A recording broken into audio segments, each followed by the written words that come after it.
सबसे बड़ा एक पैदल मार्च ये चल रहा है, लेकिन मीडिया इसको कवर नहीं कर रहा है।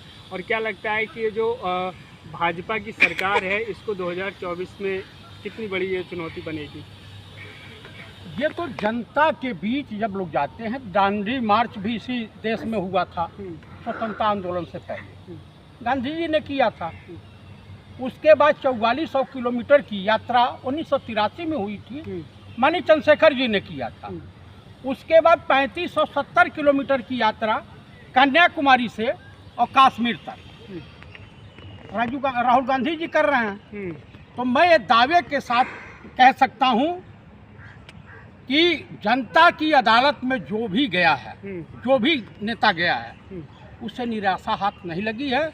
इसी को देखते हुए बीजेपी बौखलाई हुई है, बीजेपी का मानसिक संतुलन खराब हो गया है। जनता का जिस तरह से झुकाव अभी तो साउथ इंडिया में है, अभी भाजपा शासित राज्यों में कर्नाटक है, महाराष्ट्र है, उसके बाद मध्य प्रदेश है। यहाँ आने के बाद पता चलेगा कि इसके परिणाम क्या आ रहे हैं। साउथ इंडिया में तो बीजेपी का कुछ है नहीं। टोटल 261 लोकसभा सीटें पड़ रही हैं। तो इसका परिणाम बड़ा भयावह आने वाला है। और मैं दावे के साथ कह रहा हूं कि 2024 नरेंद्र दामोदर दास मोदी के लिए, भाजपा के लिए और संघ परिवार के लिए अच्छा संदेश लेके नहीं आ रहा है। भाजपा के लोग कह रहे हैं ये कांग्रेस जोड़ो यात्रा है, भारत जोड़ो यात्रा नहीं है। भाई, जब आदमी का मानसिक संतुलन खराब होता है, भयभीत हो जाता है, तो डर के से तहत प्रभावित होकर के क्या क्या उलूल जुलूल बयान देने लगता है।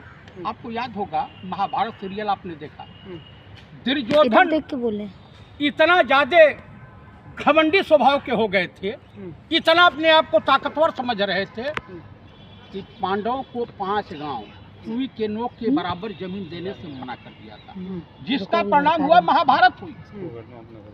तो सेम महाभारत की शुरुआत हो चुकी है। और इस देश की जनता, चाहे उत्तर प्रदेश की सरकार हो या देश की सरकार हो, भयभीत हो गई है। अब योगी जी के मंदिर बनवाए जा रहे हैं, तो क्या कहेंगे? जनता तो योगी मोदी जी के मंदिर बनवा रही है।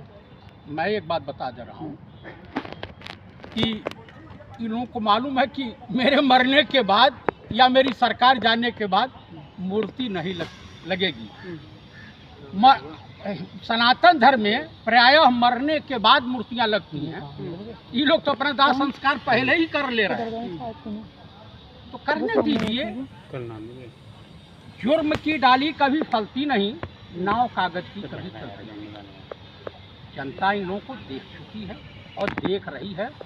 और जनता की अदालत में जाने के बाद, क्या मध्य प्रदेश में ईमानदारी से सरकार भाजपा की बनी, महाराष्ट्र में सरकार ईमानदारी से भाजपा की बनी, कर्नाटक में सरकार भाजपा की बनी? आपकी सरकार बने तो ईमानदारी से बनती है। नहीं, आपकी सरकार बने तो ईमानदारी से।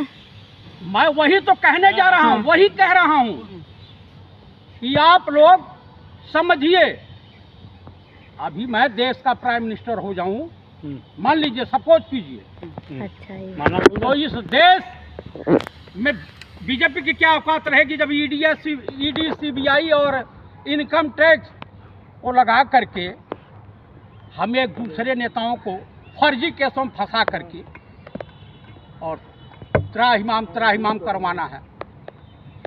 ईमानदारी से बता दीजिए। संत है बीजेपी में सब, और आप कह रहे, बताइए एक भी संत की परिभाषा। योगी जी हैं, तो देखिए ना, योगी जी हैं, संत है। योगी की श्रेणी में आते हैं, योगी संत की श्रेणी में आते हैं, साक्षी संत की श्रेणी में आते हैं, चिन्मयानंद संत की श्रेणी में आते हैं। जो समाज से कामचोर होता है वो भगवा वस्त्र पहन करके दुनिया को चूतिया बनाता है। अब आप सवाल उठा रहे हैं सारे भगवाधारियों पे। मैं सीधे कह रहा हूँ चैलेंज, सनातन धर्म का धर्मगुरु केवल शंकराचार्य हो सकता, हमारे धर्मगुरु योगी आदित्यनाथ या साक्षी या चिन्मयानंद नहीं हो सकते हैं। तो कुछ अपवादों के कारण आप सभी भगवाधारियों को तो गलत नहीं बोल सकते ना? क्यों नहीं बोल सकते? सभी को बोलोगे। हिंदुस्तान में जो सबसे ज्यादा साधु महात्मा बलात्कारी पाए गए हैं, 99 9% एक भी ब्राह्मण नहीं है। सभी भगवाधारियों का मतलब तो आपने शंकराचार्य जी को भी बोल दिया। मैंने भगवाधारी शंकराचार्य तो वो भी तो है। ब्राह्मण होता ही है, सनातनी ब्राह्मण होता है। तो जब शंकराचार्य शंकराचार्य जब जबरदस्ती थोपे नहीं जाते हैं, शास्त्रार्थ होता है। क्या इशू सर चल रहा है? मुद्दे पर आइए। मोदी जी ये कह रहे हैं कि देखिए देश में एक ये बदलाव है, बड़ा बदलाव है कि पहले कबूतर उड़ाए जाते थे और आज भारत में चीते लाए जा रहे हैं। वाह वाह वाह वाह वाह। अभी और कुछ भी लाएंगे, क्या क्या क्या लाएंगे, ईश्वर मालिक है। अरे 2-4 अंग्रेजन भी ला दो, क्या करो? ला दो भाई। गलत शब्दों का प्रयोग ना करें। मैं गलत शब्दों का प्रयोग नहीं कर रहा हूँ, अंग्रेजन बोला हूँ, किसी देश का अपमान नहीं किया हूँ। हाँ। आप बताइए, इस देश में तमाम